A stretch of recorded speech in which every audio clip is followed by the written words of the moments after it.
Your marketing sucks, you just don't know it. That's a tough conversation to have. That's a conversation that we've had all too often in the last year. That's a conversation that we have with our current clients, with our prospective clients, with people we're doing consulting for, with friends that I have that run businesses. We'll look at some of their stuff. And where that comes from is a lot of times people will be really excited about the marketing that they're doing or the marketing that they're getting because they're working with somebody or they have somebody in their office that has really good energy and says all the right things and everything seems to be great, right? But ultimately, just because you feel good and look good doesn't mean that you're good at anything. It's pretty easy to find out quickly if your marketing sucks or it doesn't. And this might upset some people. This might be an uncomfortable conversation. Trust me, we've had it. This can get people fired. Unfortunately, we've had that happen too. So if you're watching this and you're a marketer for a small business or a medium-sized business or a large business, large company, and you're winging it and you're doing what you think you're supposed to be doing and you're not keeping up to speed on trends, you're not keeping up to speed on technology changes of policy, on making sure that you're tracking everything. If you're not tracking everything, and let me repeat that, if you're not tracking everything, you're tracking nothing and you're going to get caught. It's like the new age Ponzi schemes for marketing is what it is. People, I've got this marketer that's really awesome, it's great energy. We talk to them once a quarter or once a month and they're doing a great job and it's all amazing and we just got a good feel about it. And we think that our traffic's up, and because our traffic's up, we're getting a lot more inbound calls and we're getting all this. Whoa, stop.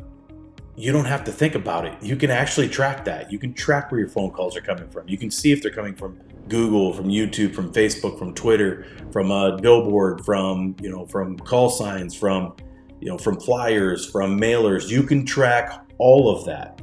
And if your marketing group isn't doing that, then they're not doing you justice. And it is very easy to set that up, to track that properly, and for you to sit down and have real intelligent conversations instead of about, gosh, this looks really cool and I'm really excited about this new design and we did this new billboard that just looks really cool, or these colors are great, or this new concept's great. None of that matters. What matters is money in hand instead of money in the future. Like, again, your marketing might suck and you don't know it because you're being fed a bill of lies. Like, think about that. When you have a conversation with your marketing group, and let's say they're just doing one part of your marketing. So I'm Nick Kramer at Driven Leads. I might not have said that at the beginning. Most people know who I am. We work with real estate agents predominantly throughout the U.S. We also do consulting for other marketing companies. We do consulting for small to medium-sized businesses. And what we do is we come in and check stuff. We make sure that the marketing is done right, that everything's tracked right, that the structure, that the DNA of the campaigns that they're running are correct, that everything is up to snuff, so to speak. So we're the ones coming in and inspecting things. Too often we have that conversation like, no, everything's great. This is cool. Like, everything's working great. Well, track it. Instead of having those conversations about how everything looks cool, have conversations about where your leads came from, how many leads you got, what that cost per lead was, and ultimately how many deals came from that. And when you have those real conversations, then you can get to the nitty gritty and you could say, okay, I know if we invest this much money in this marketing platform or in this vertical, we're going to make this much money in return from it. And you can scale a business pretty quickly with that. That's what we do with companies, is we help them figure out where and how to scale. And if you're running a marketing company, if you're watching this and you're a marketing company yourself, think about that. Like, do you track everything? Is everything tracked perfectly? Is the person you're hiring to do a job, who's keeping track of them? Do they really know what they're doing? And trust me, we are not better than everybody and holier than thou.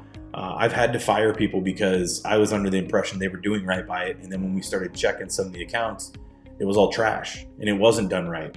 And it wasn't being done up to spec and up to what we expect for product that they're producing. So not a popular video, not a fun video, not a fun conversation to have with clients and friends when you talk to them about somebody else's marketing stuff and they would say, hey, take a look at this and tell me what you think. And is this a good bid for me to get for this? And then you go and look and say, well, they haven't really generated any more traffic for you.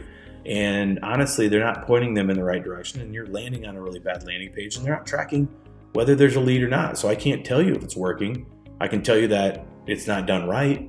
So that's a really easy thing. In today's digital world, you can track everything. So If you're not tracking everything, you're tracking nothing. If you don't have tangible conversations with your marketing group, whether it's your marketing person that's in-house or the marketing team that you're investing a ton of money to do consulting with to do a proper job, if you're not having conversations about money in, money out, money in, leads out, what's working, what isn't, what's changing, what are the newest trends, what are the things we need to be trying to adjust. And then also on your end, marketing is only as good as the conversation you have with the people you're doing the marketing for. So think about that. If you come to us and say, let's talk about the numbers, my first question is, what's the quality of the lead? So we're generating X amount of leads for you each month. What's that lead look like? What's the avatars look like, the people you're getting conversations with, the people you're doing deals with? Is there a theme? Is there a trend? Is there an area we need to spend more money on and pull money off of? Like there might be a shiny object area that you say, I want to spend a lot of money in that area, but ultimately the one that makes you all your return on investment, makes you all the money, is the other thing, is the not so pretty, the nitty gritty, dirty one. That's the one you need to work on. So those kind of conversations are the real conversations you should be having with a really good marketing team. Instead of, hey, can I get a cheaper lead? No, you don't want a cheaper lead. You want a better lead, or you want a higher return. So it's not more leads, it's more deals is what you're looking for. You're not looking for more leads, you're looking for more deals. And that's a conversation I don't think happens enough in the industry, because a lot of times these marketers don't know what they don't know. And they're going to tell you, well, I'm pulling you a ton of traffic. You should be excited about the amount of traffic your site has. You should be excited about the amount of impressions people are getting on your ads. Well, impressions don't mean anything. Impressions just mean they saw it. Doesn't mean they clicked on it. So impressions don't mean shit. You know what means shit? Purchases, leads, deals. So again, I'll say this one more time. Your marketing might suck and you don't even know it. Take that to heart, look at your stuff. If you want me to go deeper into this, I can. And we want to talk a little bit more what the DNA of a good marketing firm is. What are they doing? What are they not doing? What do they keep an eye on? And how do they direct you in what you want to achieve? So think about all those things. Again, it's not a great conversation to have sometimes. But I've had this a couple of times, and I was talking with somebody today about it. I said, I got to do a video on this because I think this is important. People need to see this. So, think about this. Think about what you're doing with your marketing, the conversations you're having with your marketing team or your marketing manager in-house, and push them to prove to you that everything's tracked, everything's where it should be, everything's up to what the expectations that were set between both of you. Don't buffalo that conversation and try to muscle them into something that's unattainable, because the expectations should be met in the middle, instead of you just saying, I want 1,000 leads at $1 a lead. Well, that's not real. Be realistic with your goals. So keep that in mind. Again, hope all is well. And I appreciate you taking the time to listen to me rant about bad marketing, but I think it might be worth it and it might save you some money down the road. So have a great day and we will chat soon.